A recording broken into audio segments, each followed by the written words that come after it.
Okay, so just find a comfortable seat. So I'm going to just briefly do this sitting meditation. I was fortunate enough to be in a sit yesterday with Dharma teacher Matthew Hepburn. He's a wonderful young teacher at IMS, and he just has a way of extrapolating the essence of practice that very few people of his age can do. His teacher, of course, has been world-renowned teacher Joseph Goldstein. So with that said, allow yourself to be upright. You can close the eyes, but see when you close the eyes that the chest doesn't drop. And again, this comes from his work yesterday. And ask yourself, what is already being known? Is it the breath, a particular mind state or mood? What's being known to you now? What's being revealed? And see if you can be with whatever is being known. Could be pleasant, could be unpleasant. And then as you are aware of what's being known in the present moment, see if you can meet it with patience and with friendship. Meet it with patience and friendship.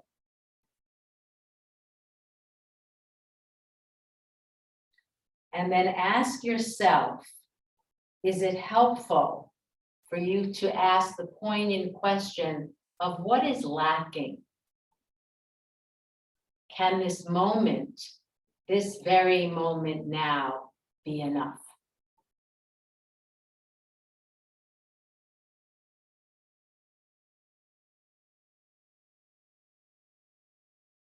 And this is a question that you can pose not only in your formal meditation practice, but certainly throughout the day in what we call a daily Dharma practice. And then when you're ready, if you so desire, fold the palms in front of your chest. May I be a boat, a raft, a bridge for all beings to cross the flood. May I be a resting place for the weary. May I be medicine for all who are sick. May I be a lamp in the darkness for those who are lost. And may I do so as long as earth and sky and galaxies exist, until all sentient beings are enlightened. I vow to be here to serve them all. Ready, release the palms. Lift your gaze and allow your eyes to open.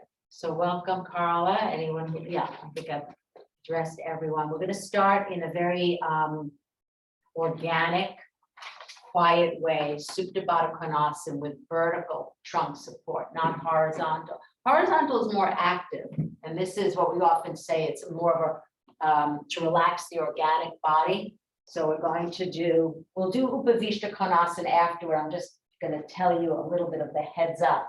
Now remember, those of you who need to, and I saw this on last week, take a blanket for the spine of the shoulder. You can see clearly with black and white, so that the chin is not lifting higher than the forehead. So you can really relax your throat, your eyes, your tongue. So doing this Supta Baddha Konasana in a very supportive, organic way.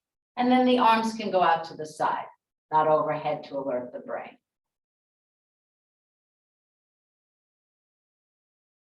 Oh, we're missing Lumina. Take head support. Yeah, Nancy, put that, the head's, not too high. Just so that the sides of the throat can relax. The very bottom of the throat can relax. The eyes can relax. Let them spread to the corners of the eyes. And sense that the gaze is downward. Downward. When the eyes are lifted, it's a sign that there's a lot of proliferation of thought. We know that when the fingers start to move around, it's indicative of thought as well. So you see if you can relax all parts, feet, hands, throat, eyes, tongue, and of course the abdomen. And it's also very helpful, especially if you know that you hold tension in your abdomen, just take your hand to your navel band and ask it to spread, to descend away from your hand, but also to spread. So as I said to some of you who were here, came in early, we were going to do side laterals today. I'll give you different ways of doing them. We haven't done them in some time. So basically, it's a lot of hip opening work today.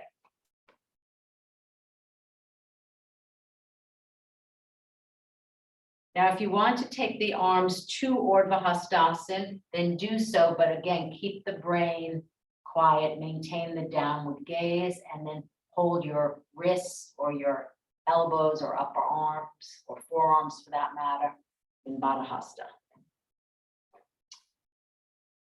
And just use this arms overhead to open up the armpit chest and to experience a spreading across the upper shelf of the chest, and then go through to Urdhva Hastasana to open up again those outer armpits. We'll do more of that in Prasarita Padottanasana, and then change the cross into Baddha Hasta. Make sure the elbows are in line with the shoulders, not higher.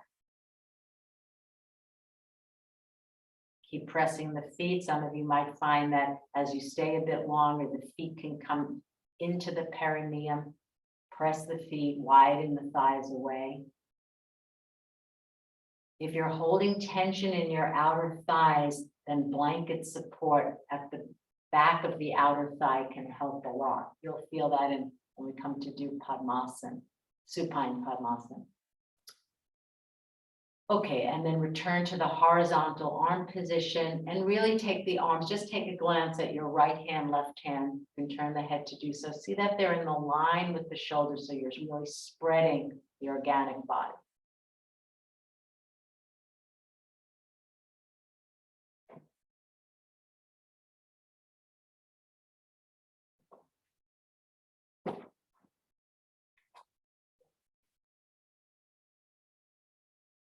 And then when you're ready, place the feet flat on the floor, roll to one side, and then stretch your legs out into Upavishta Konasana. Find that width across the pubic plate. So we're doing this not only because it's a wonderful hip opener, it's quieting to the brain, but you've just broadened across the pubic bone, pubic plate in Baddha Konasana.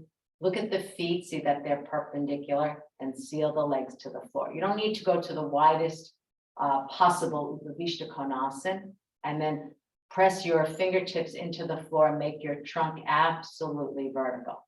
Remember, don't pitch the trunk forward. Press the outer thighs down. So if you've lost the connection between the outer thigh and the floor, you know you've lifted the trunk, pitched the trunk forward, and then use your arms to, that's it, reach up through the fingertips and elongate the outer armpits as you touched a moment ago. Take the arms out to the side, turn the palms up, and then inhale, reach up. Okay, now take the arms down, take the legs into Baddha Konasana. Start with the right leg, soles of the feet together, the seated iteration of what we did a moment ago. You need to be at the wall, the knees are higher than the groins.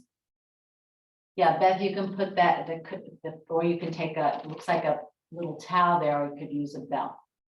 So remember, the shins are rolling down to the floor. And if it's easier to get the first leg in that place. So you're using your hands to turn that calf flesh.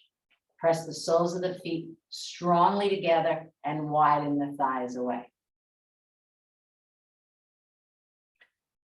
Place the hands beside the hips. And again, make the trunk absolutely vertical. Now keep the right leg in its place. Don't disturb it. Simply extend. So you can see how my foot is slightly up and extending through the core of the heel. So this is one leg is in Baddha Konasana, one leg in Upavishta Konasana. So the sole of the foot, this right foot is facing that wall. You're not turned yet onto the top of the foot. So that's Siddhasana. Okay, now bring the legs back to Baddha Konasana in the same manner.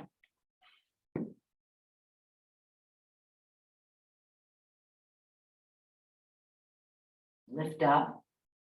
And now extend. So slightly bend the leg like a Marichyasana in one leg. So the heel is down, the toes are up, and then extend through the core of the heel.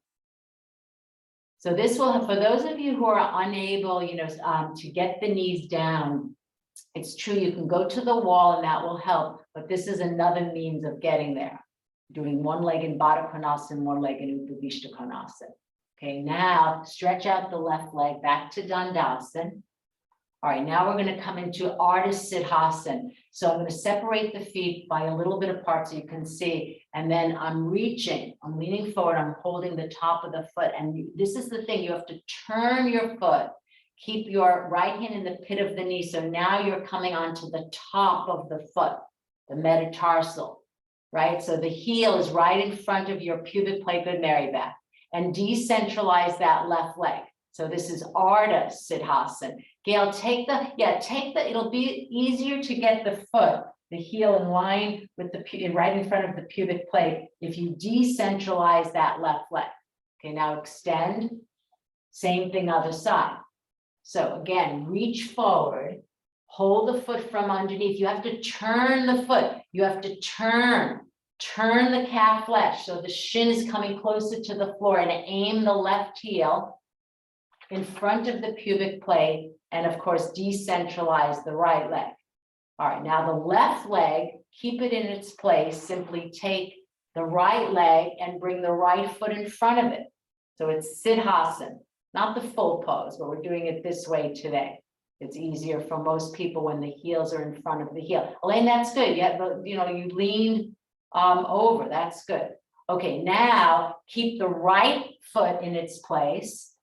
Hold the foot from underneath. We're just changing sides in this way. It just seems more fluid. And then take your left foot. I'm turning. So you have to see, I'm turning the foot. I'm turning that calf flesh. Heel in front of heel. Good, Beth. And then just establish Yana Mudra. Make a circle of infinity with your thumb and index finger. Extend the third, fourth, fifth fingers. Turn the inner upper arms from the inside out. And then look at your nose. Siddhasana. Okay, and then not change legs, we already did, extend the legs out. All right, now we're going to go to the wall. And we're going to come in and out of Padmasana. And I'd like you all to use a bolster. So I've placed a bolster maybe about 3 inches, 2 to 3 inches away from the wall. I'll come into it kind of like we do in Viparita Karani, So you're coming close up to the wall, sitting right on the side, and I basically have my left hip very close. It's not touching the wall, but it's pretty close. All right, and then I swing the legs up at the wall. You'll stay for a minute in this Viparita Karani shape, and then we're going to do Ardha Padmasana with movement. So you see how I'm using my hands in the same way we did in Siddhasana, holding the foot from underneath, turning the knee inside out, and aiming, in this case, the left heel, not to the pubic bone, although it might wind up there, but rather to the opposite groin. So let me just show you the full circular movement. So the foot is coming up, but the knee is going back. There's a lot that's happening. You'll feel it, a very circular pattern in your legs, which established the stretching of the external lateral rotators in the hips. And then I might have you come out of it and then go back and redo and talk about the exit. All right, so we're going to go in and out, in and out. Don't worry if you can't bring the heel into the opposite groin. It might be you bring it to the pubic blade, but don't stay long. Do right side and alternate with left, and then go back to right. So you're maybe about 8 times alternating. Be on a bolster because you're shortening the distance for the leg to go into the groin. These look good. So you're elevating. You could do without the bolster, Tony, but for many people, it's easier to do. The reason why it's easier is because the pelvis is elevated and it's a shorter distance for the leg to go. So go in and out, in and out. Those of you who have, Carl, and anyone who has it, remember to use your hands fluidly to turn the inner knee to the outer knee. So it's an as you bring the foot to the opposite groin, the knee moves back. The intention is to get the knee toward or to touch the wall, or actually be on the wall, I should say. To be on the wall. Okay. Now, when you're ready, let's just try this. Take the legs up to the vertical position and open the backs of the knees. Now, if you don't want your head turned, then come out, but I'm going to just take you through the next step. So I'll leave that up to you. For those of you who want to see this, then you'll probably wise to come out. So I'll just talk you through this. So you can turn your head if it's okay on your neck. So now I'm going to take my right leg back to Ardha Padmasana. Right? But then I'm going to aim to get the left foot to the opposite groin. Now, if you can't do that, then just keep the leg on the wall and you're in Ardha Padmasana, okay? And then you'll take that left leg up and of course, change sides. So we're aiming to get to Ardha Padmasana, the second stage of it, or Padmasana. If none of that works, which I think obviously Ardha Padmasana will, then you'd go back to the in and out. So we're starting with stage 1, in and out. Stage 2 is Ardha Padmasana. If you can get to Padmasana, many of you have, then great. Those of you in Padmasana, change sides. Winnie, Beth, good. Otherwise, Lana, yeah, in, out, or Ardha Padmasana. So just giving you a pathway so that you can work on your hips in a way that's beneficial to your knee, that's not causing any harm. That's it, Carla. Good. Very good. All right, stay there. Nancy, that's good. So that the right heel to the left groin and then the left leg is against the wall.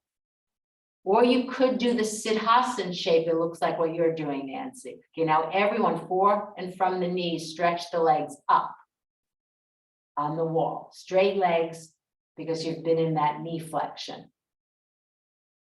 Okay, now go wide to Upavishta Konasana.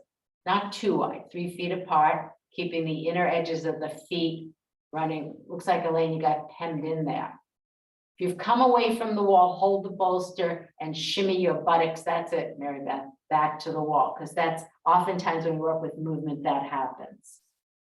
Okay. Now, when you're ready, go head side. Just bend the legs, put the feet on the wall, and then scoot head side. Push the wall away, scoot toward your head. Good. That's it. And now take Adho Mukha Svanasana. Elaine, you can just do Uttanasana, just again for the knees. So dog pose, heels can be at the wall. You can start at the top of the mat, raise the arms up in a quick dog pose. This is really just for the knees, having been at the wall in the Padmasana cycle. And that Padmasana cycle is really helpful for your outer hips. This will help your poses later on. Those of you with shoulder, that's good. You got your, okay. You're not using the chair.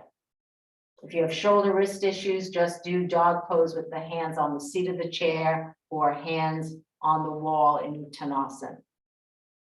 Okay, now walk your feet toward your hands. All right, and out you come. You can use the wall. We're doing Supta Padangusthasana 1, 2, the first iteration of 4, and then back out to 2. So I'll just quickly show we're doing all on the right side and then go to the left. You know, there's different ways to do this. I personally like doing all at once. We're not doing 3 on one side and then going to the left. It doesn't mean you can't do the other way. So just watch, everyone. We'll quickly show this. So this is Supta Padangusthasana 1. I'll do this rather quickly. Decentralize left leg, 2. And then we'll go this way because we had just done Padmasana. This is 4, 4, and then we go back to 2. Okay? All right. So we'll do it obviously to stay longer. You can use the feet at the wall if you so desire. So we'll take it to 1, 2, 4, back to 2 because 4 helps 2. All All right, so now when you're ready, now last week we worked with putting the belt at the back of the heel. And I talked about a calf-centric Supta 1. If you choose to do Supta 1, just in that manner, fine. There's so many places, there's 4 different places you can put the strap, right? So you take the knee into the chest, put the belt on. It can be at the back heel. It can be in the middle of the heel. It can be the arch of the foot, ball of the foot. Okay, and then we won't lift the chest and the head. So get the metric so that the legs are straight, the hips are balanced, and the side ribs even.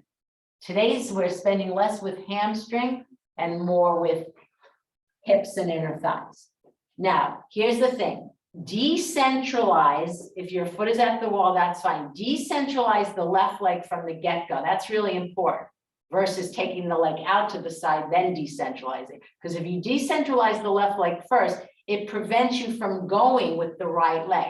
Now take the right leg out to the side. Some of you can choke down on the strap, turn the inner upper arm. That right arm needs to be straight, right leg straight, left leg straight, and go. These are good. And then take a glance, good Nancy, at your right foot and see that the baby toe is parallel to the floor. Good. Now, this should feel like you've already done Upavishta Konasana twice. It should feel just like Upavishta Konasana, especially if your left leg is a little bit, say, 3 inches out of the median line. It should feel just like Upavishta Konasana. Relax the throat. Okay, now come back up and do that figure 4. That figure 4 I showed. You can still have the belt in this configuration, figure 4. So you're getting into the corner of the outer right hip like you did in Padmasana a moment ago. That's it, Carl. Put your hand on the root of the right thigh. Best of, if you're going to put your hand anywhere, put it on the root of the right thigh. The root of the thigh, that's it, Beth. Where the root of the thigh is where the top of the thigh and the groin meet. Put your palm there and press it back. Remember what you did at the wall. So I'm going to show it this way. Watch. Here's my right, this is you, right? So I don't want to see a slant. Oh, these tights are good for this. No slanting of the shin. I want to see that the stripes here, right, are perpendicular to the floor. The stripes here, you can't even see, right? That's right. So I'm putting my hand here at the root of the thigh and pressing it back. That's to get into those external lateral rotate, and then adjust the left shin so it's parallel to the floor. Get into that hip. It might take time. Yeah. And also when we go to the left side, observe the two because they will be different. That's good, Tony. Put your hand right. Yes, Nancy, that's good use of the strap. I did that this morning. If you still have that strap on, put it at the root of your right thigh and move it back toward your left heel. Okay, stay with it because we're doing this to improve. Improve is not really the best word, but to see how you can use Supta form as a platform for Supta 2. Now go back to Supta 2, where you would just walk. Outstretch the right leg, decentralize the left. Beth, adjust the foot so it's parallel. Looks like you have too much weight on the right buttock. So if you were to have your hands underneath the right buttock and the left buttock bone, your buttock bone on the right side shouldn't feel like it's closer to the floor. They should be kind of parallel to the floor.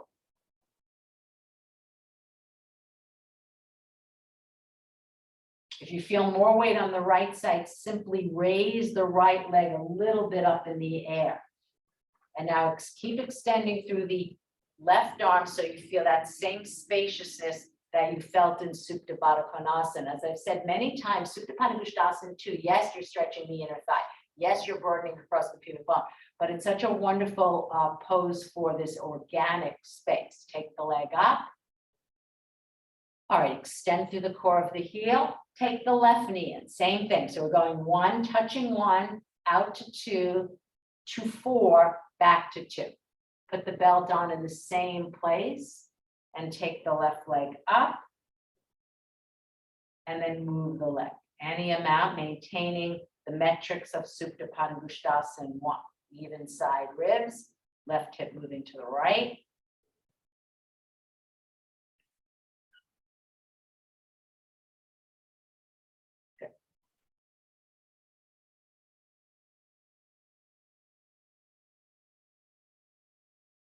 Beth, if you can see how that there's some hyperextension at the back of your left knee. So sense that the cat, yeah, you can micro bend the left leg a little bit, but more sense that the center portion of the calf, that's good, is moving to the shin. Okay, now from 1, go to 2. Remember to decentralize the right leg so you don't topple into the left side. Extend through the inner right arm.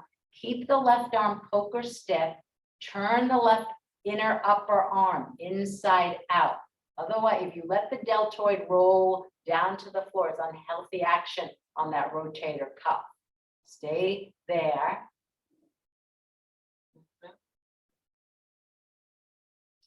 Increase the distance between the inner thighs, across the pubic plate like you did in Upavishta Konasana. So Carla, we're still in Supta 2 left side. We'll be coming into Supta 4, figure 4 in a second, not the full pose. We'll get there soon. Okay, now figure 4 left side. And again, articulate, you can use the belt as I'll show on the screen what Nancy did. So you have the belt here. You've seen Lubna do this. And pull here, you see? So I'm pulling at the corner. Oh, so that you can see this is I showed you the right side. See how much tighter this is than the right side. You see how the shinnis wants to slant. This stripe is not perpendicular to the floor. I really have to use that belt and press it back toward that wall. So the belt is helpful, but your thumb and index finger and palm can do the same. Yeah. That's good, Lana. Yeah, I mean, you could hold the back of the knee, but you know, the back of the thigh of the right thigh too, with your right hand.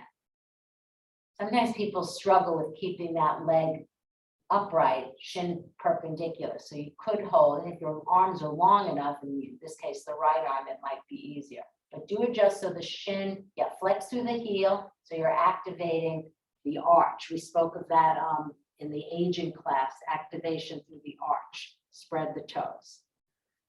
Okay, so remember, you're using this iteration of Supta 4, which is what we'll call figure 4, as a platform or a way of improving, quote unquote, Supta 2.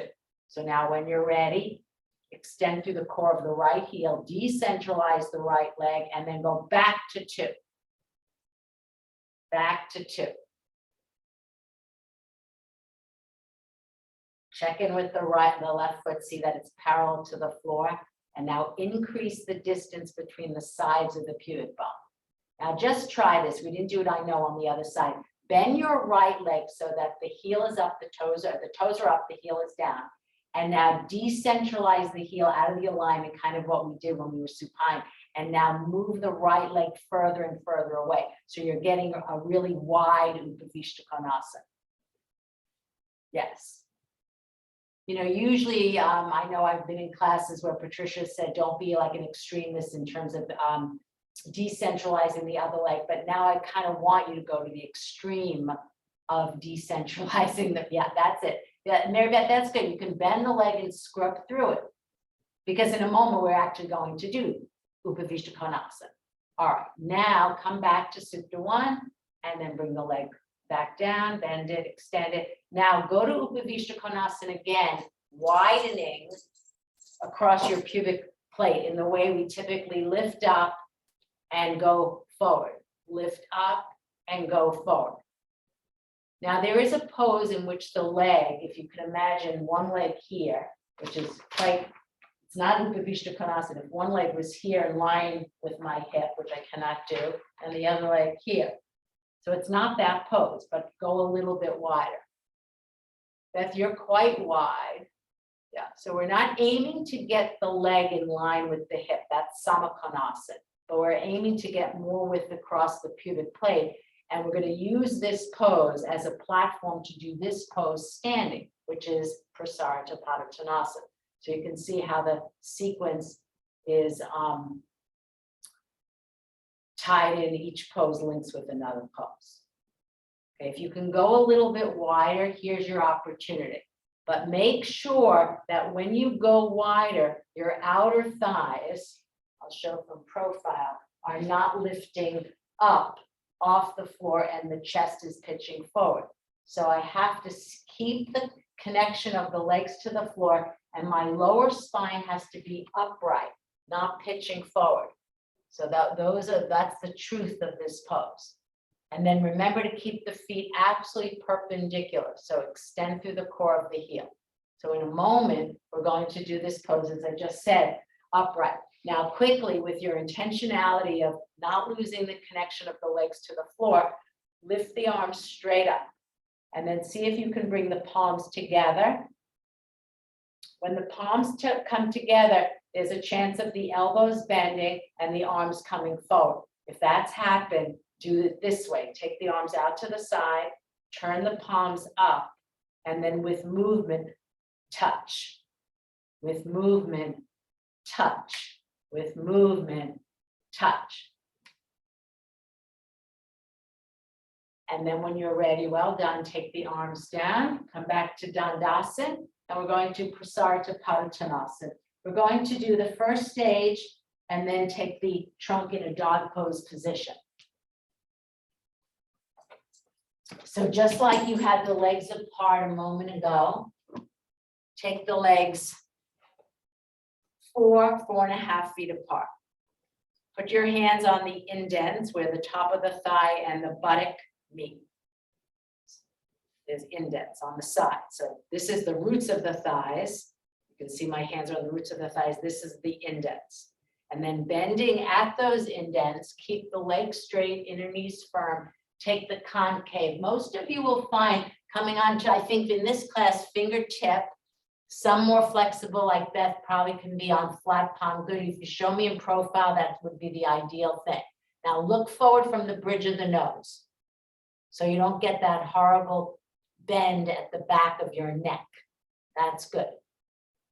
That's good, Gail. So the area between the shoulder blades is moving away from the ceiling like dog pose. That's it, Beth. Now, keeping the legs perpendicular. Very best, slightly shift the weight forward. Yeah. Now, keeping the legs perpendicular, walk your arms forward as though you were doing dog pose. Yes, use this to get, Lena, this is good for you, to get length in your outer armpits. If your armpits feel constricted in any way, go with your hands a little wider. Go with your hands a little wider. That's it. Gail, watch, because the legs have come a little bit too far forward now. See if you can shift the weight back to the heel. So that's good, Carla. This will help many of you elongate. Carla, that's really good. You're getting beautiful length in your in your outer armpits and a beautiful concavity in your upper spine, your dorsal thoracic spine.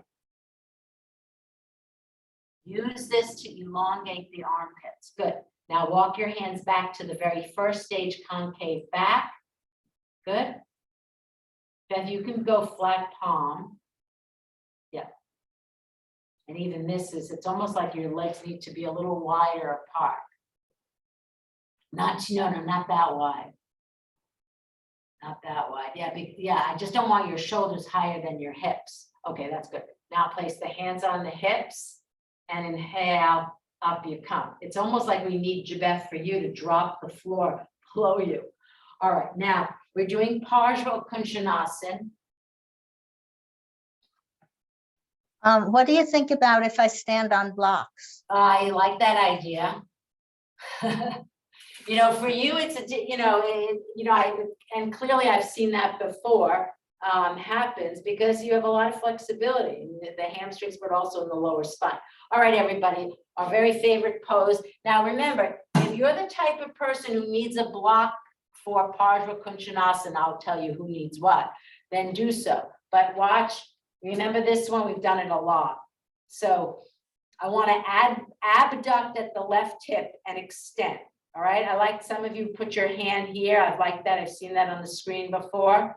Parsvakonasana. Make sure your left ilium bone is in line with the ankle. Need not be a yoga chair. Elaine, use your arm to get that knee back. Yeah. Abducts. This is a very good instruction. Sense that your right knee is moving further away, and Looney, this applies to you, from the corner of the left hip. So watch, this is what everyone does. If, you know, you could really do it this willy-nilly. We go like this. See, I'm not abducting. I have the thumb and index finger at the indent. So it's from here. Watch this knee, watch this knee. When I abduct, look at the knee. It's gone further away. And that helps me feel width across the pubic plate. If you get this, it'll be really good. Nancy, walk the foot so the foot is underneath the knee. Maybe I didn't have it right. No, of the aerial foot. Yeah. Lana, that's good. Now lift the side ribs. I really want you to, I want you to feel some sensation in the corner of your inner right groin. At the same time, you have to lift the sides of the pubic bone up. Don't lean into the left leg. You have to resist that. Gail, use your right hand on the inner right knee and press it back. Carla, good. Showing me from behind is really the very best way because the buttocks have to be even. All right, now mindfully release the leg from the chair and block, especially if you have a block. And I'm glad to see that some of you are using the mat piece, because if you put a wood block on the metal chair, it slides away. Okay, let's repeat. Remember, you know what you need. So it's not terrible if the knee, watch, is in line with the groin, but it's better if the knee is slightly higher. The reason being, as you could see in Carly, but it's, if you have her on the screen, is that when the knee is higher than the groin, that buttock flesh of the aerial leg has to move down. Okay, down, Lana. Yeah, pull it down. You can put your hand and pull, Gail, that's good. Now put the hand on the inside of the thigh, abduct on the corner of the right hip. That's really important. And see what length, when you abduct at the corner of the right hip, see what length comes to you on your inner left groin. That's what I really want you to get. So it looks like, you know, when you look at this pose, it seems pretty static, but actually the feeling inside you should be quite dynamic. Elaine, that's good. Okay, now mindfully, I'm saying mindfully because, you know, the chair could fall, you could fall. All right, now we're doing this 8 times. We're lifting the leg up. Try not to lean back. I know it will be difficult. Try to aim the knee toward your right armpit. 8 times right side. Lift, lift, lift. Spread the left foot, lift, lift, lift. So you're keeping the right leg bent. Lift it, yeah. So it's coming up, winning, bent, and down, bent. Up, bent, down, bent. Up, bent, down, bent. This is also from Dr. Lippman, Frank Lippman's work on the new rules of aging. All right, now out to the side, same leg. Just like, so imagine you're doing Parsva Kunchanasana without chair. So that, yeah, that's it, Nancy. Lift up, just imagine, so this one. On your right side. It's the Parsva Kunchanasana. Tony, you could just go back to Parsva Kunchanasana with the chair. If this is bothering your hips or back, just go back to the first iteration. Good, Gail. Then when you've done with 8 Parsva Kunchanasanas, do leg lifts left side and then side out leg lifts. This is really good just for balance. You have to abduct. So you're not just doing it for the aerial leg, you're doing it for the standing leg as well. That's it, Winnie. So you lift, aim high, good, Mary Beth, knee coming up to your chest and then out to the side. Leg lifts, yeah, that's it, Gail. Yeah, try to, you know, Gail, you don't have, you know, so when your leg, if you're bending, keep it bent until it drops to the floor. Keep it bent, lift it. You know, you're lifting the leg bent and dropping it bent. It'll be more fluid. Yes. There's also a way of doing this standing on a block that's quite helpful as well, because then you really have to abduct. All right, now you can all face me. We're doing Vrikshasana, standing in Samastiti. Spread the feet. All right, now you're going to bring the sole of the foot, right foot, on as high up on your inner thigh, abduct. Vrikshasana, standing on the left, pin in. Abduct on the left and reach that groin. So the leg lift should have helped, certainly Parsva Kunchanasana, good. Now fold the palms in front. Maintain equanimity. Now extend the arms out to the side like we did in that Upavishta iteration, and then see if you can bring the palms together. And then do with movement. Good, leg. And then final, take the hands in Namaskar Mudra and now send them straight up, keeping the clasp. If that's not possible, go out, do the iteration, taking the arms out to the side. If your shoulders are restricted, then you don't have to bring the arms up. Okay, take the arms down and change sides. Just take a moment, pause in Samastiti. I like to say Samastiti between the two sides because it means equal. Sama means equal, like Samakonasana, which I alluded to earlier. So Samastiti means equal standing. Sense that now because you want to maintain that equanimity, that sense of equal standing as you now balance on the right foot. Of course, you know that balance transcends the foot. We need the quadriceps, we need the kneecap lifting, we need the abdomen moving back toward the posterior spine. And then again, fold the palms, take the arms out, and now Urdhva Namaskar with movement. We're just adding the arms in to prepare the arms for the side lateral poses. And then finally, those who can, fold the palms in Namaskar and send the arms straight up. Again, be aware that if the elbows bend or if the arms come forward, decentralize to Urdhvastasana or simply go back to the iteration of arms out to the side. So there's lots of choices. Good, Lana. All right, now take the arms down. Good. Take the leg down. All right, now we're going to sit in. We're going to just do a little bit of leg footwork before we do Parigasana. So you're going to sit. Let me just show you this. So I'm going to have you all sit on the tops of the feet, which we prepared in Siddhasana. So here's your Virasana, which you all know and love. And then we'll kneel into a toe squash position. All right. And then we'll, from toe squash, I'll just show this so we can do a fluid sequence. Then you'll go to Vajrasana. And then you'll kneel and come to a first iteration of Parigasana with the right leg bent. Okay. All right. So the first is Virasana. You can show in profile if you'd like. Virasana. Have a block. Nancy, you can do it on the, let me see what you're doing. Oh, you can do it on the medium side of the brick. Yes, it's good to have the sneakers there, especially if you have bunions or arthritis in the feet. Virasana can be tricky. Arthritis in the toes. Okay, wonderful. All right, now Parvatasana, which is Urdhva Badanguliasana arms. Interlace the hands firm at the webbing. Let the elbows go out to get the shoulder blades flat on the back. This will be important as we come to do the side laterals. And now stretch up through the arms. Now, don't let the chest move back. So the arms need to move back and the center of the sternum forward. That's good, Winnie. Center the sternum forward. These look good. Arms back. These look very good.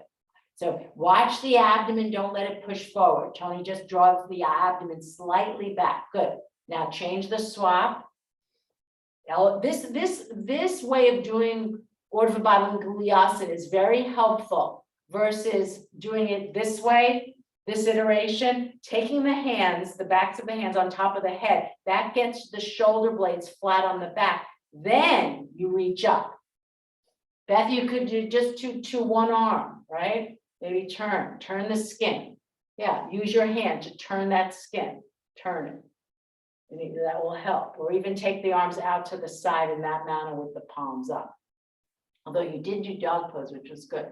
All right, now, so you're going now from the Virasana position to the toe squash position. And again, the sneakers will help, Nance. That's it. Spread the toes. Put your hands in that plantar fascia and really open the soles of the feet up. You could do Sankatasana. Chest is, so now you're on the balls of the feet. It's easier with sneakers, trust me, much easier, especially if you have bunions or arthritis in your metatarsals or big toes. Okay, now the simpler Vadrasana, I'm removing the brick and I'm coming, look, on the tops of my feet and I'm sitting back on my heels. Thighs don't need to touch. Actually, it's better for the diaphragm if they don't touch. Vadrasana. Okay, now come up to a kneeling position. You can be still on the balls of the feet. You can be on the tops of the feet. And now I'm taking the right leg out. So now remember Parsva Kunchanasana with chair, right? Parsva Kunchanasana with chair. So now I just want to show this. I'm going to take the arms out to the side. Watch everyone. I'm going to slide my right arm on the inside. I don't allow that knee to come in. And I take gate pose, right? But I don't want you to remember this hip. This hip doesn't move out. So I have to abduct and extend the knee away from his indents. Okay, that's good, Winnie, your signature pose. See if you can marry your right side of the ribs, as Winnie's doing, to her inner right thigh. Carla, can you go down? Yeah, we're the bent, good, Gail, excellent. So this is interesting. With the bent leg, you will get your trunk, more of that close in the gap between the right side. Winnie, good. So your inner upper arm, your knee is nestled into your armpit. Don't have the foot slightly forward of the knee. Well done. All right, now other side. Bent leg. This is Parigasana. Pin in. Remember Parsva Kunchanasana. You don't let that knee roll in. I'm putting my left hand here, reminding it to stay back. And then from the corner of the right indent, go. Marry this side. So ideally, you see how there's space here? I don't want to see space. I want to sense that my chest is resting on my inner right, left thigh, in your case. That's good, Gail. Watch the hip, everyone. Watch the hip, the right hip. It has to pin in. That's why we did all that work, right? That's good, Mary Beth. So that right thigh is perpendicular. It's not so easy in gate pose because you're going against the grain. Now it's going to get more complicated. Come up, just rest your legs in Virasana or Vadrasana or toe squash. All right, now we'll do the full pose. Winnie, for 20 some odd years, this has been your signature pose. And it still is your signature pose. Okay, watch. It's interesting. They just like certain poses belong to certain people, right? Gail, same thing. All right, watch. All right, so the bent leg has given us that information. So I go back to my bent leg, we were just there. Then I'm extending the right leg, like Supta 2, but see how my right heel is down, but the toes are up. Why? You know, could you put the foot down? Yes, but the problem with that way is you don't get that drawing of the right femur bone into the hip socket. And then we've been here, and then watch. So now it's going to be harder for me to marry because this right leg is straight. My right side of my ribs with your inner thigh. The straight leg is challenging. Okay, the bent leg we're using as the platform to straight. Now, could you go from bent to straight quickly? Of course. You know, that's how you get creative with the sequence. All right, Parigasana to the right. Yeah, have the toes up, heel down, unless you want your foot down. You could even put a bolster. Align, look at your right knee and see that it's your right heel aligned with the left knee. Now firm in at the indents at the corner of the left hip, and now take the pose, move, take the arms out to the side and go. Marry go down. You have to really, it's a far way to go. Yeah, try not those, Beth, so watch how that, first of all, for you, Beth, watch the hyperextension of the right leg, but watch the left hip firm in there, much more. All right, take it again, Beth. All right, let's repeat because I haven't gotten to see everyone. Take the arms out to the side. Now, this is the thing. You have to be with your left hip as you go down. Don't let the left hip move out. Otherwise, put a brick on your inner upper right thigh, which I've taught. That's better, Beth. Yeah, that's better. Don't let the left hip move out. Well done. Good. Inhale, up you come. That's good, Carla. change sides. Let's do it this way. Just do it. I know you don't have to do it exactly the same way side to side. Do this. Go from bent leg. I know we didn't do it on the right side, and then go to straight leg. Okay, see if that helps. When you just walk the left foot so it's in line with the knee, go from bent leg and feel the gap. The gap is being now filled in. Now on this side, Elaine, you're really letting that hip wander. So if you're having trouble, guys, this is not an easy pose. It looks basically not so difficult, but watch, put the brick on the tall side. Because then you'll feel your thigh going into the brick. You have to keep this left upper leg, right upper leg in its place as you go. So you could go back to the left side, go bent, and then quickly go straight. Work with movement. Good, Gail. That's it. Watch the hip. That leg should not be on a slant. Many of you are letting your knee, your right knee is further out than your hip.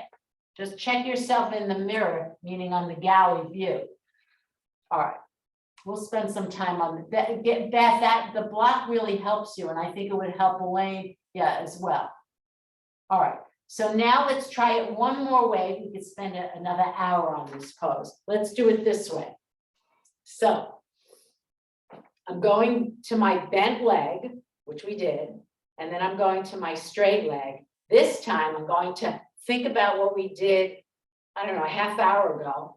I'm going to go forward. Remember, Prasarita Padottanasana, bow down. I will tell you that my left foot, the metatarsal, I'm on the top of my foot, left foot, and I'll show it to you in profile in a moment. So I bow down, and this will, hopefully this iteration will allow me to get even a closer connection, and it did, if you notice the side, in my right side Parigasana. So watch, I'll show you in the side.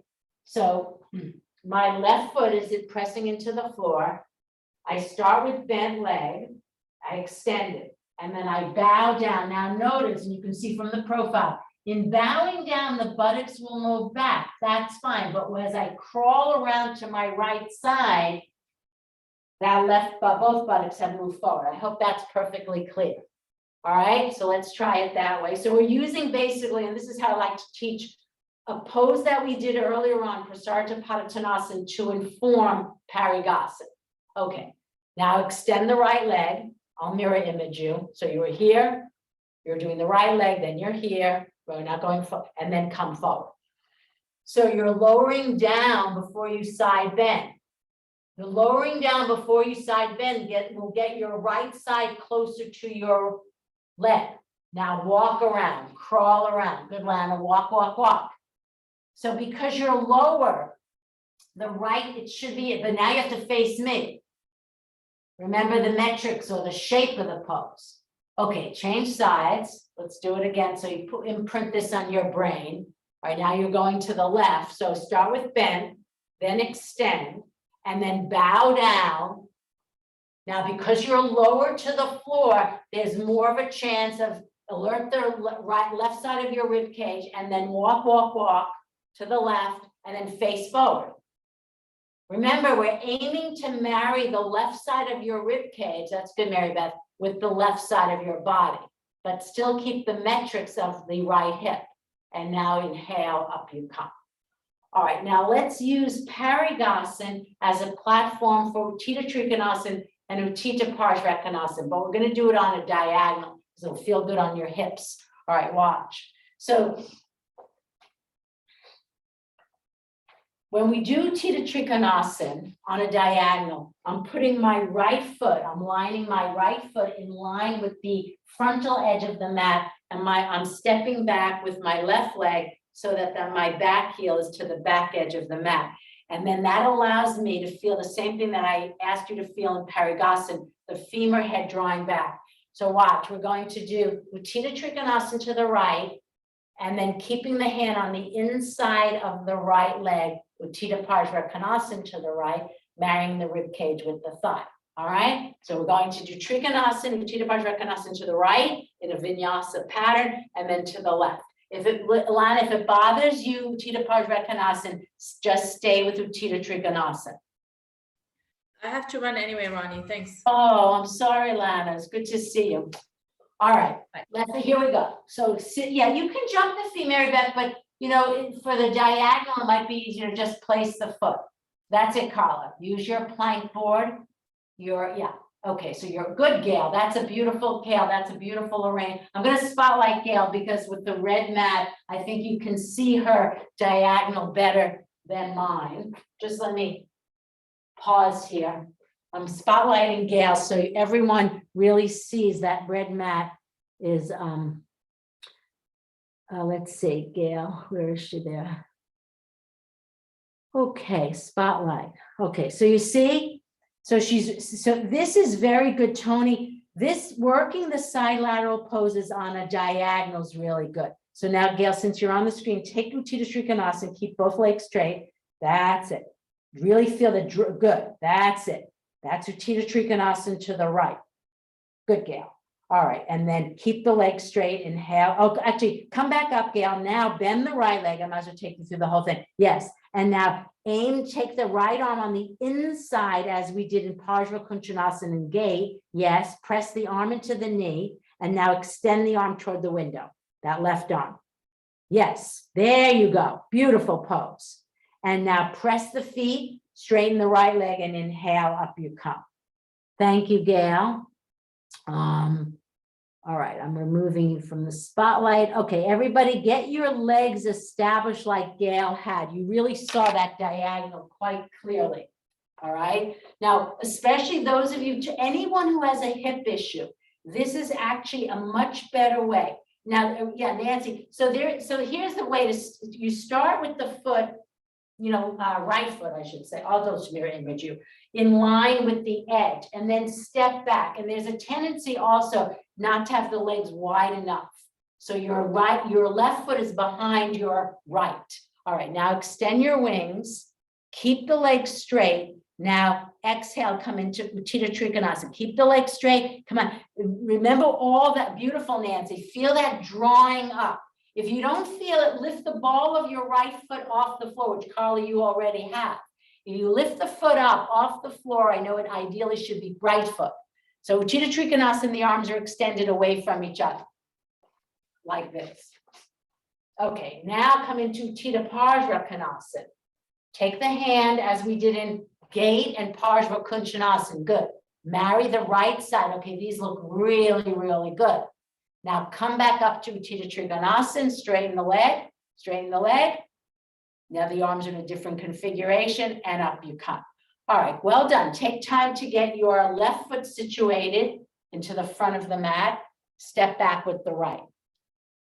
This is a really good way to do the side lateral poses. Trunk is facing me though, facing forward. Winnie, yeah, trunk is still, so your trunk has to face the screen. It's a side, your trunk is now facing that left leg. Stretch out your arms. Okay, and now come into Trikonasana to the left. Remember, the left foot is forward of the right. I think, Winnie, it's the opposite for you. Yeah, the left foot is forward of the right. That's better. Left foot, Winnie, on a diagonal, but the chest is facing forward. So you're on your left side. Put your left leg like here. This is your left leg. Put it here, and then the right foot is here. That's it. You just got confused. That's all right. Okay, now Utthita Parshvanathanasana. Bend the left leg. Good. Marry the left side. Well done. And now the arm, the right, that's it, is extended alongside the ear. Good, Carla. Okay, these look really good. Now come back to Trikonasana. Come back to Trikonasana. All right, and now inhale, up you come. All right, now we're going to do Utthita Parshvanathanasana in a slightly different way, but in the same way that we came into Parigasana from Prasarita Padottanasana. So watch.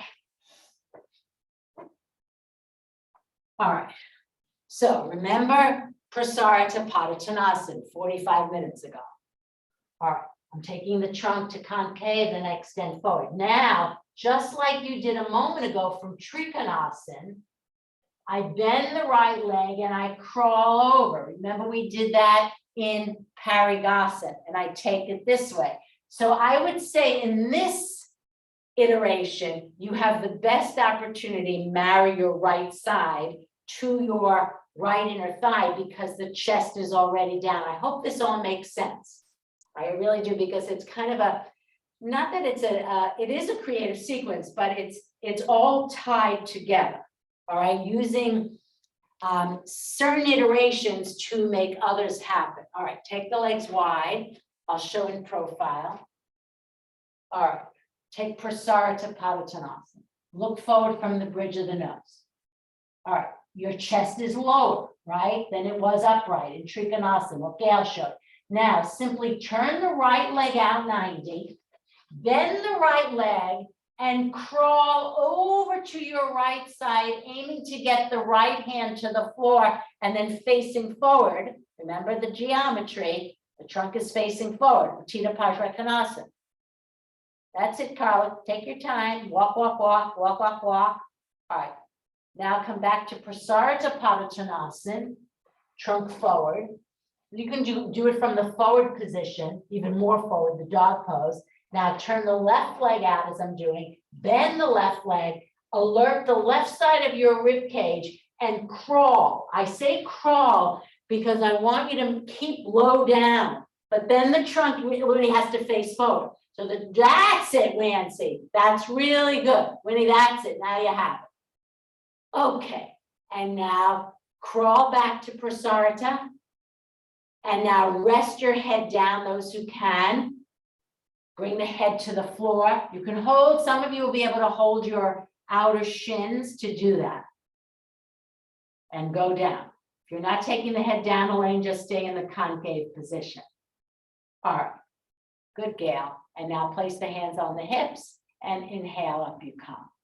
All right, now there's another iteration of Uttita Pajrakonasana that I want to show that is particularly helpful for hip issues like the diagonal, but it also demands a little bit more. So I'm going back to Pajrakonasana, and then I have to mindfully step out a little bit to get the geometry. So the left hip is forward of the right foot, and then watch, I'm taking it this way.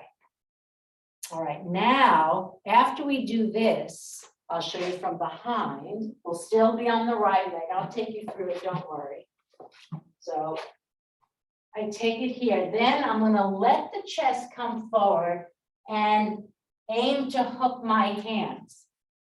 All right, if you can't reach your hands, take a belt and have it around your neck, and you can use it if you can't clasp. All right, so I'll take you through it. So we can, Rocky, are we yeah. not using the block on this one to keep the knee?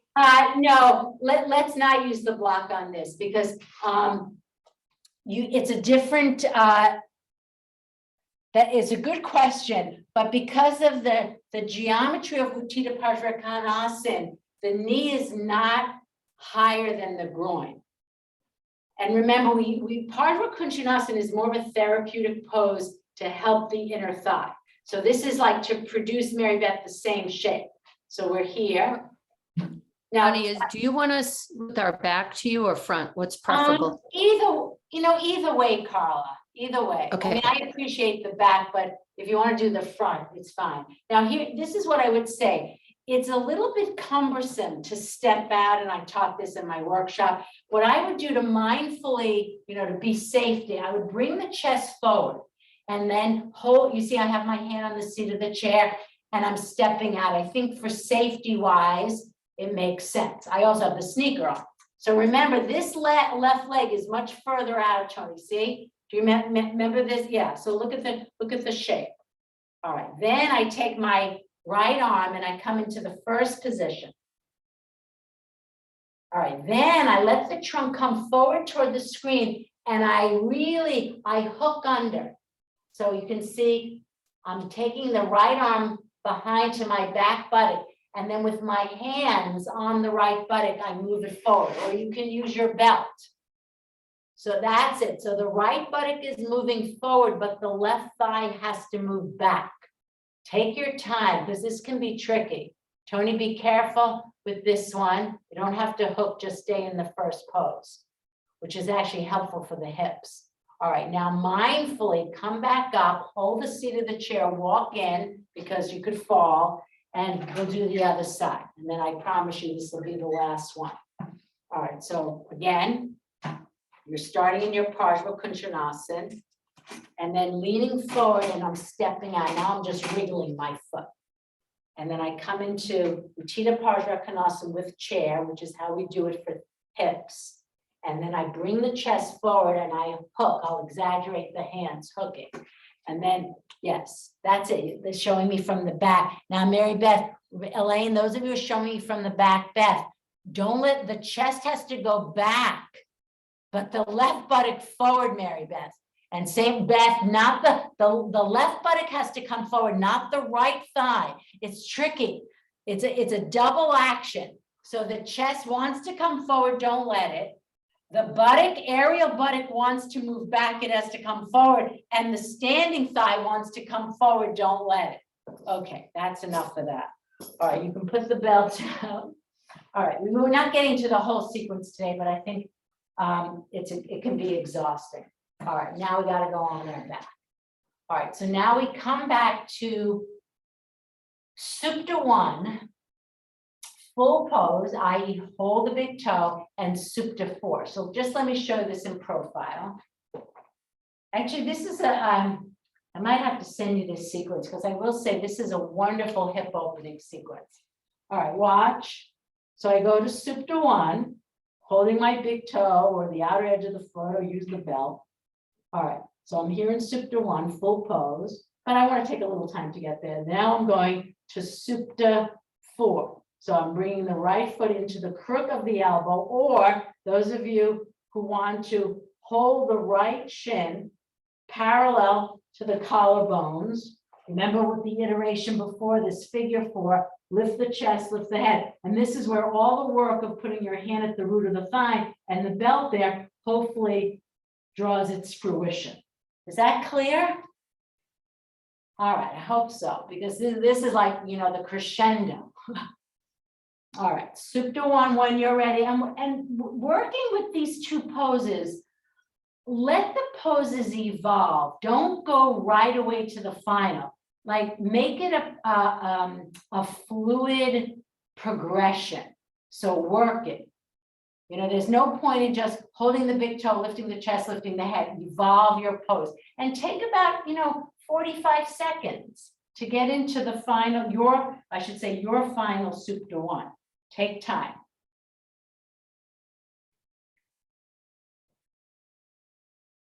That's it. Chances are it's quite different than when we did at the very beginning. Okay, now we have 2 iterations. Place the right foot into the crook of the left elbow, right arm behind you into Gomukhasana, or hold the right shin with your forearms and then drag the shin toward you as you lift the chest and the head. So there's different iterations. Carla, that's good. And clamp the left thigh down. That's good. That's it. Good, good, good, good, good, good. And if you're doing the figure 4 iteration, those of you with Nancy Lane, that's fine too. So I'm glad that you're working with, your body on this side. It might be that the left side needs the figure 4, not the right side, or vice versa. Okay, and then release. That's it, Gail. Other side. So if your hamstring, you might find, because the 2 sides are different, go to your maximum Supta 1 on the left side and your maximum Supta 4, meaning to say you don't have to do the pose the same way on the 2 sides. I don't know why that is being taught. It makes no sense. Okay, Supta 1. Good, that's really good. Beth, now just make sure that your spine, feel like it's not sleeping on the floor. Just sense that the spine is kind of absorbed into your chest. That's just nuanced a little bit. And the outer hip is moving, left hip is moving down toward your right heel. Otherwise, beautiful. Evolve your pose. And then when you're ready, move to Supta 4. Move to Supta 4. That's it. And yeah, so maybe on the other right side, you're able to hook the big toe. Maybe on this side, you're just hooking under or the figure four. Good, Tony. So remember, this whole class is about the outer hips. Okay, and then release. I think I kept you less on this side. Now we're doing the final soup to two, which I want it not so much from a physical point of view. Yes, we're going to broaden across the pubic bone, but I want you to experience this from an organic point of view, like you did in Supta Baddha Konasana. So I'm going to decentralize the left leg 3 inches from the midline. This is the midline. I took it out. And then I take the right leg out. Right? So this will help you relax because we're doing Supta 2 from the organic body. Okay, just because you worked hard today, you're on your legs, it's a lot of work. All right. Decentralize the left leg. Remember what I said about Upavishta. Now take the right leg out. Just, yeah, and experience Supta 2 as creating a lot of room for your organs, a lot of room for your mind. Connect the outer corners of the eyes to the extremities. So it's kind of like a wide, wide perspective of life. This pose can also be very good for tension, migraine, headaches. Good. Remember to decentralize that left leg. And then take the leg up, decentralize the right, left leg, and out to the side. Yes, you're still getting all the physical aspects of widening your inner thighs, but experience this now from the organic body. So that you're working on different layers of the body and the mind, going from the outer layers to the inner layers.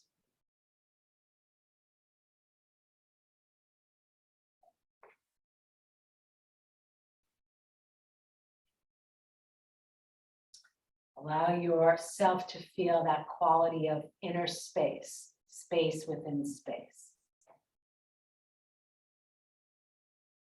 And then finally, rest in Supta Baddha Konasana, what we did earlier, but this time flat back, or if you want, put your feet on a bolster or blanket, 2 blankets or 1 bolster, and do it this iteration. Again, for the organic body. So if you remember, we did it for the organic body, the first pose with the vertical trunk support, which is lovely, but there's different ways of doing Supta Baddha Konasana for the organic body, flat or feet elevated. I think many of you will, that's good, Gail, will enjoy the feet elevated. This is particularly good if you have back issues, the feet elevated on the bolster.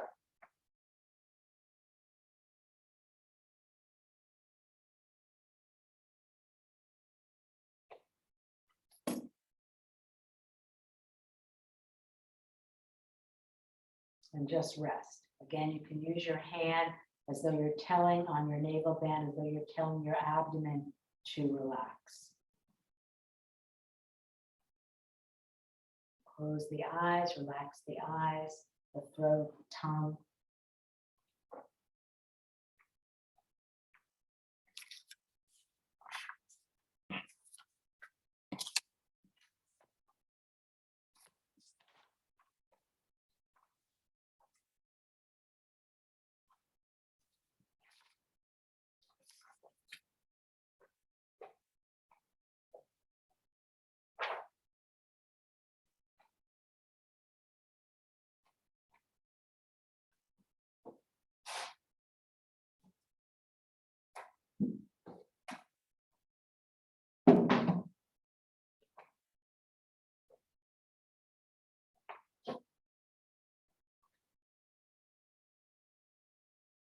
So in a moment, we're going to come into Shavasana, and I think the lower legs on the seat of the chair would be a good way to do Shavasana today.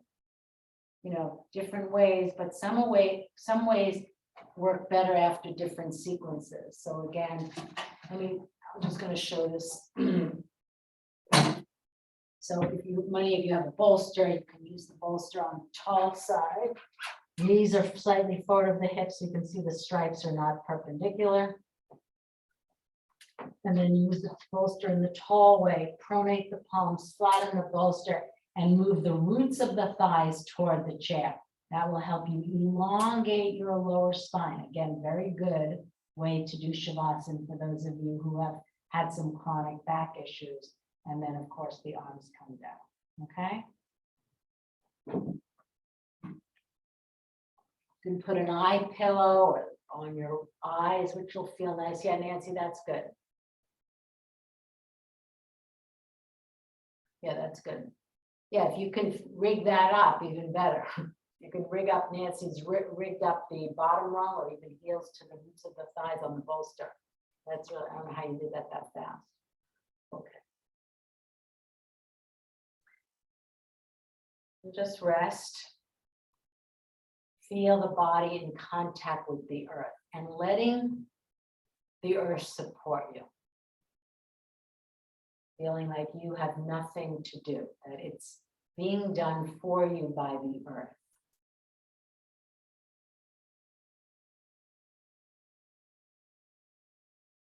Then I just want to, we'll go back to the teachings from Matthew for a moment. What's already being known to you? What's being revealed to you now? The breath, the quality of relaxation, thoughts, an emotion, a mood, whatever is revealing itself to you. And it's not like you're searching for it. You're already aware of something. And just be with whatever is being known now. And meeting it with patience, meet it as a friend. With that sense of friendship. Not attaching to it, nor pushing away.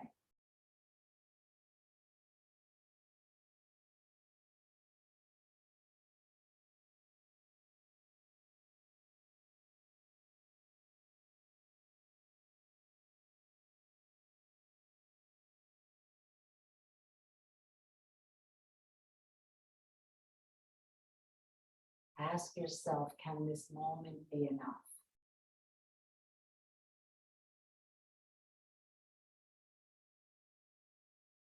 Can this very awareness be enough? Not searching for more, not getting more, being more, doing more, lacking nothing.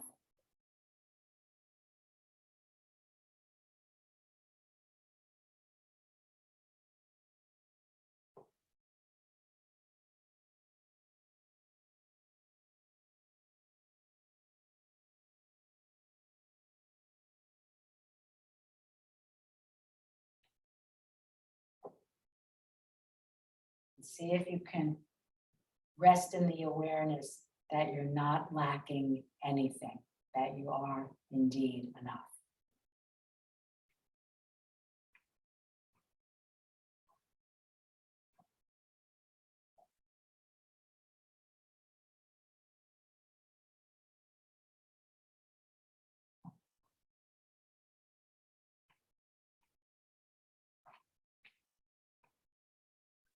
Now, if you'd like to, you can stay in that supine position, or you can, for those of you who want to do maybe just 5 minutes, 3 to 5 minutes, sitting upright in a formal seat, although know that you can lie down, stay lying down and form a meditation as well.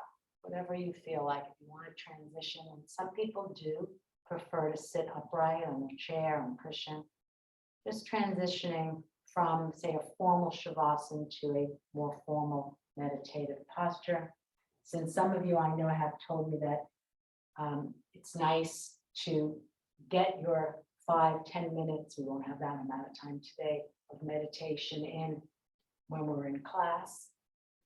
Assuming, sometimes we do the few minutes at the beginning and a few minutes at the end. And again, sense that the mental energy moves from the crown of the head to the heart. It really helps to think of that downward trajectory. Sometimes putting your hand, especially for those of you who tend to, have a very busy mind, putting the palm of your hand on the crown of the head and sensing that reduction of thoughts is very, very helpful. People who tend to be like, a lot of time is spent in their heads. See if you connect the brain to the heart and fold the palms if that's helpful. And again, that downward, inward trajectory really helps quiet the mind.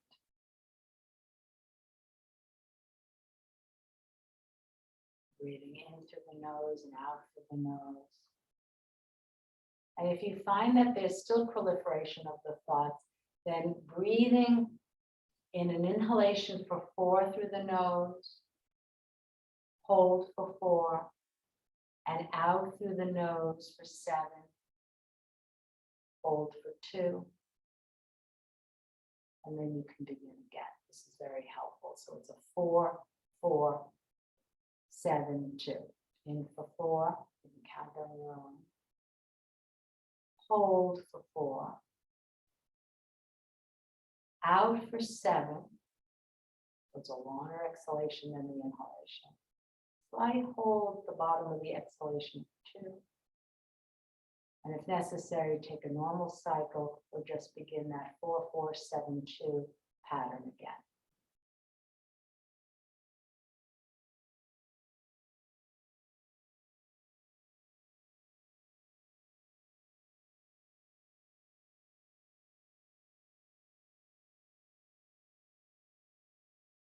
And just return to your normal breathing pattern as we conclude the class.